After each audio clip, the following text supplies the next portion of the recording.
I'm a hot air balloon pilot. Basically it's a primitive degenerate form of the reading the winds kind of thing you see in Pixar movies. We generally have an idea of how the wind in our area will behave that morning or afternoon, usually based on a combination of local knowledge and weather forecasts. In addition, we'll often inflate a small helium party balloon and release it into the air before setting up. This is called a pilot balloon, or pieball, for short. As it ascends we watch to see the different directions it moves in at different altitudes, which gives us a very local sense of exactly where we can expect to go at a given altitude. Once we're flying, I'll generally pop up high for a bit and slowly come back down, watching to see when and how high I turn this or that direction. Winds change, obviously, but for a short 45-minute flight in the usually calm air of morning or late afternoon, it can be surprisingly consistent. So I might know for example that if I want to turn left, I can fly at 400 feet AGL. If I want to turn right, I'll get that around 900 feet AGL. It's that sort of thing. As we're going, I'll occasionally spit over the side of the basket, not onto people or property of course, but on trees, fields, etc. One time I hit a deer. You can actually watch your spitball fall and see how the winds below you affect it. Pretty neat. As to homing in on a particular target, it's all about skill. You need to develop an intuition for how long to stay at each of your turning altitudes in order to arrive right where you want to be. For example, you might be making a beeline for your target field, but you're going to miss it if you forget that descending to the field takes you through 10 seconds of left-turning wind, which will cause you to miss your target. To practice and celebrate that skill set, one of the common competitions for balloonists is something called the Hound and Hare. A single pilot is designated the hare balloon, and they inflate alone and take off. All the other balloons, designated the hounds, are not allowed to begin their inflation until the hare balloon has left the ground. Inflation for the average balloon takes around 10 to 15 minutes, so the hare gets a decent head start. After flying for about 30 minutes, long enough for the hounds to get airborne and see the hare will land in a field and set up a big red X at their touchdown point. The object of the game is for the hound balloons to drop beanbags as close to the center of the X as possible. This requires a supreme amount of skill, because you're not just flying your balloon, you're bowling for a specific target on a path that was set half an hour ago. And the hounds aren't allowed to touch the ground. I think my second proudest moment as a balloon pilot was absolutely nailing it as a hound. I managed to glide the balloon about 12 inches over the grass, reach out, and manually place the beanbag in the center before climbing back out of the field to go find a landing spot. Ballooning is super fun. Any other questions feel free to ask. God, I love Reddit. Not an expert but have been to a few balloon fiestas. As others have said, the wind blows in different directions at different altitudes. At one fiesta the wind at ground level and higher up was blowing in opposite directions, allowing the pilots to take off, fly off, back overhead and land back in the arena they started from. It's fair to say a number of pilots missed the arena and balloons were landing all over the place, but it was an amazing sight to behold. Curiously, does nobody get pissed off when you land on their property? I have crewed for a balloon team for a number of years. Balloon festivals are also typically competitions. The pilots will either have a beanbag they have to throw at a target, or there will be a balloon that has to be chased, or even a giant pole with car keys on top they try to snag, among other tasks. By carefully reviewing wind directions at different altitudes, they can then go up or down to go in different directions. I saw a guy go over the same spot * 3 times in the 2-hour window they were allotted. He noticed that the winds went in 3 wildly different directions and was able to loop back to nearly where he started. His flight path looked like big triangles. I have also seen somebody win that free car when he started miles away. So while you don't have a true steering mechanism, pilots definitely know where they are going and have a pretty good idea of how to get there. Can confirm. Took a hot air balloon ride once and the pilot pointed to someone's backyard a few miles away and said, "I'm going to land there." And what do you know, that's right where we landed. It was incredibly impressive. We flew in a hot air balloon a few years back and it's pretty technical.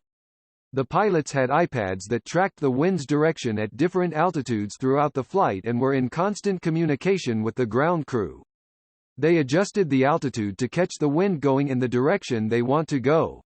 It's very interesting because the basket appears to swing around and act as a sail to catch the breeze and send you in the direction you are aiming for. To be honest, I think they don't actually know where they will exactly end up prior to setting up for the day's flight. Someone will correct me if this is not right. We got to a potential taking off site and they released little balloons to see which way then wind was generally going. If conditions weren't right, I believe they moved to another site and try again. Then they decided if they were taking off at that site or not. Once we were in the air, they told us we were heading in a particular direction and were aiming to land at a certain property.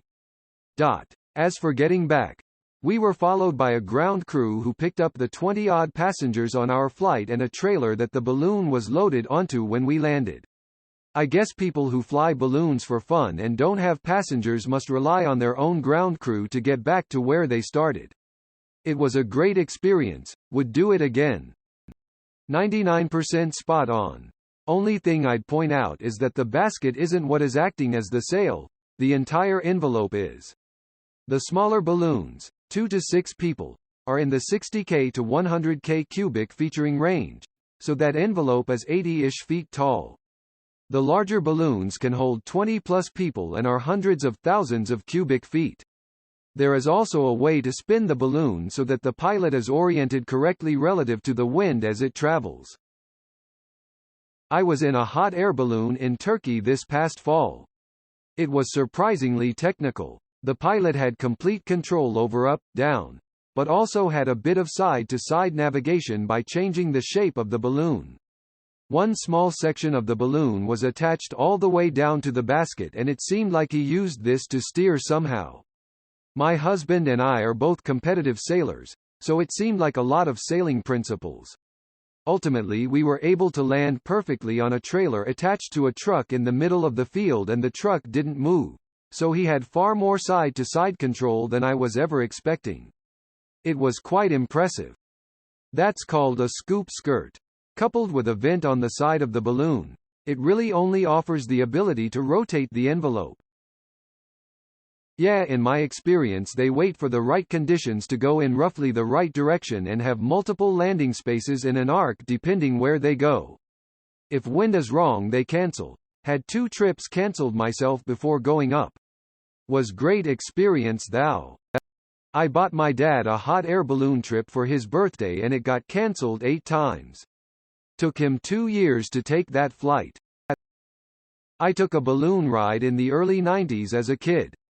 In addition to knowing the winds from weather reports, the pilot taught me a trick to see if there were currents going in a different direction below us. A tiny little ball of spit. The winds would move it as it fell and we could see if there were favorable currents. This right here. How we did it in the 80s. The Coriolis effect makes wind direction change with altitude fairly predictable. Wind is pushed to the right or left, depending on the hemisphere you're in, because of the rotation of the Earth.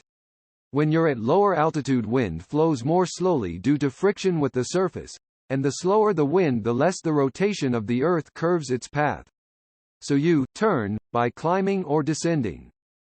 That's awesome.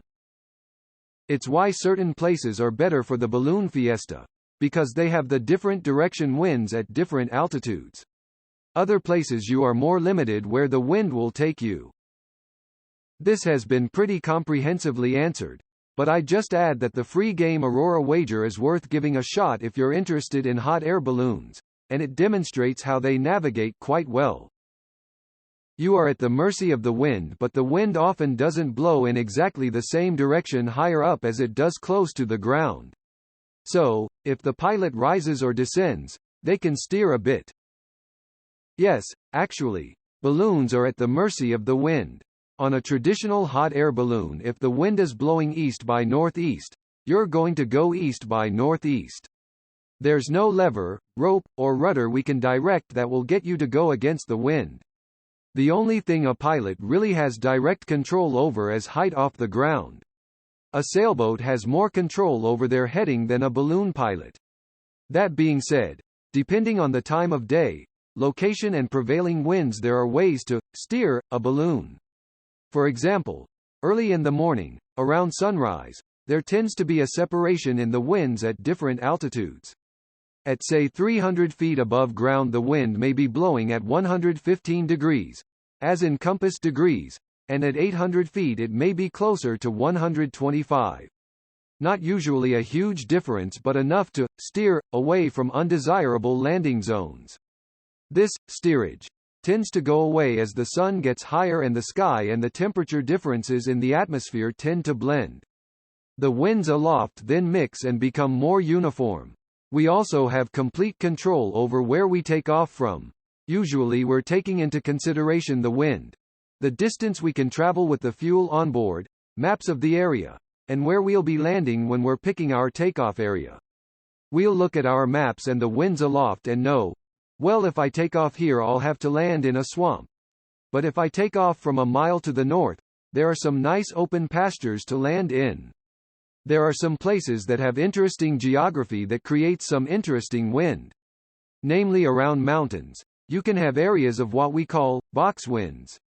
That is, at one altitude you'll have winds blowing at say 115 degrees, and at a higher altitude you might have winds that are blowing the opposite direction at 290. There are commercial ride companies that will take off at one location, fly for an hour, and land right where they took off from.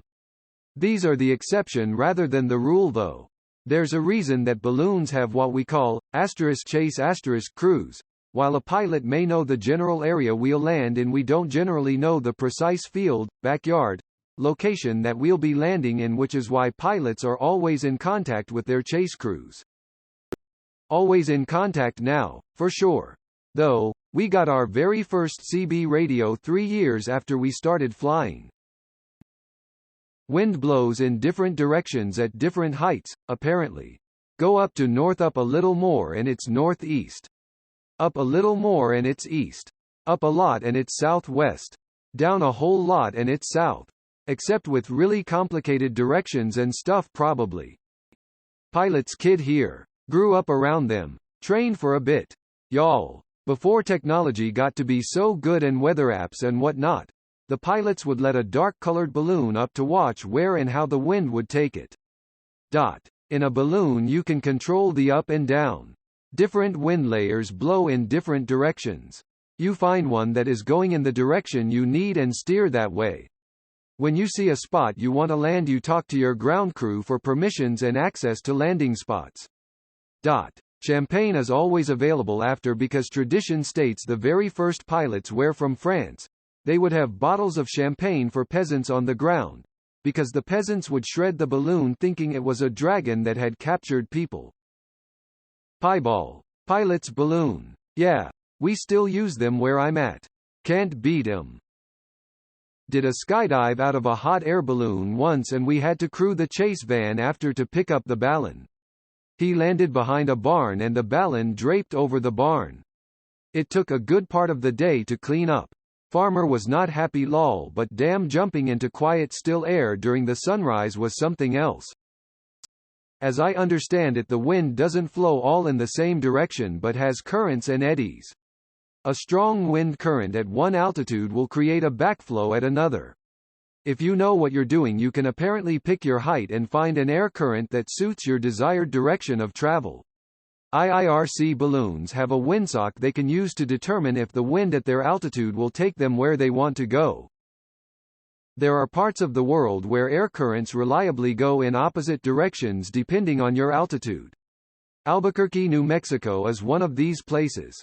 It's also home of the self-described largest balloon festival in the world, the International Balloon Fiesta. We have mountain ranges on either side of the city, and a ridge that funnels air. As a consequence, lower altitudes tend to blow south and higher altitudes blow north. It's called the Albuquerque box, and it makes my city an ideal place to fly if you own a hot air balloon. Just as a heads up, If you do decide to visit during Fiesta, please get your hotel and car reservations well in advance.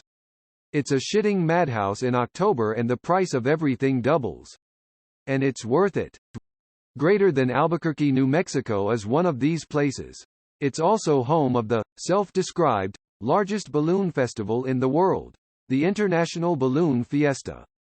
Not just self-described. It is documented and accepted. Albuquerque International Balloon Fiesta sets Guinness World Record for greatest mass balloon ascent with 2019 launch of 524 hot air balloons. Guinness World Records verifies a picture-perfect launch of 524 hot air balloons launched from Balloon Fiesta Park on October 6, 2019. From https://balloon-fiesta.com/post/albuquerque-international-balloon-fiesta-with-greatest-mass-balloon-ascent-with-2019-launch-of-524-hot-air-balloons. The 47th Annual Albuquerque International Balloon Fiesta, presented by Canon, begins on October 6. Nearly 600 balloons and 1,000 pilots from all over the world are expected to gather in Albuquerque, New Mexico, for the 9-day festival. It's the largest ballooning event in the world, drawing close to 900,000 spectators. From https://www.forbes.com//Ellenbarber/2018/09/30/-- In the game Rust you go to different altitudes where the wind is blowing in different directions, so I will assume that is how it works. You mean Red Dead Redemption 2? Corin77 said it well. You are at the mercy of the wind, but you have different wind to choose from at different altitudes and you control the altitude. You definitely have much less control in a balloon than any other aircraft, so all other aircraft must yield to balloons when they are in the air. Due to this lack of control, balloons often crash-land. Pretty much every landing I've been a part of had some percentage of crash in it. There's a reason the bottom of those baskets is metal. Rolling on the floor laughing. My bedroom when I was young was on the second floor. I was taking a nap one day, and I woke up to the loud sound of whooshing and looked out my window to see a giant fucking colorful crab floating by my window. I was so bewildered. My mind couldn't make sense of what was happening. I looked out the window and a crab-shaped hot air balloon was landing in a field next to my house. What a way to wake up from a nap. You don't. You get lost and your daughter becomes incredibly dramatic and emo in high school. Reddit gold for anyone who gets this reference. I used to fly hot air balloons, and while you cannot steer, you do generally know where the wind is going. The atmosphere is much like a layered cake with wind traveling at different directions and speeds as you go up. Moving through these layers is the only time you feel any wind while flying. Before you take off, a balloon pilot typically does several things. First, contact your local ATC for a weather report. They are able to provide guidance of winds and direction. Additionally, I was located near a military base that had a wind radar. I was able to call in and they were able to provide wind direction and speed for 0-2,500 feet. Lastly, maybe 30 minutes before you head out, you can send up a helium balloon and track its changes in direction with a compass. With all this information, you are able to deduce your cone of steering. I would overlay this cone over a map of the area I flew in, and depending on where I took off, I had a pretty good idea of where I could land. After takeoff, it was as simple as referencing your earlier wind notes to get yourself to where you generally wanted to go, ascending, descending to turn left and right. Generally speaking, as the day goes on, you lose more steering as the atmosphere mixes up and become more turbulent. A morning flight I could have as much as 270 deg of movement, while the same afternoon I could have less than 10. Sometimes the wind changes up and does not work out, but hey, that's the fun of ballooning.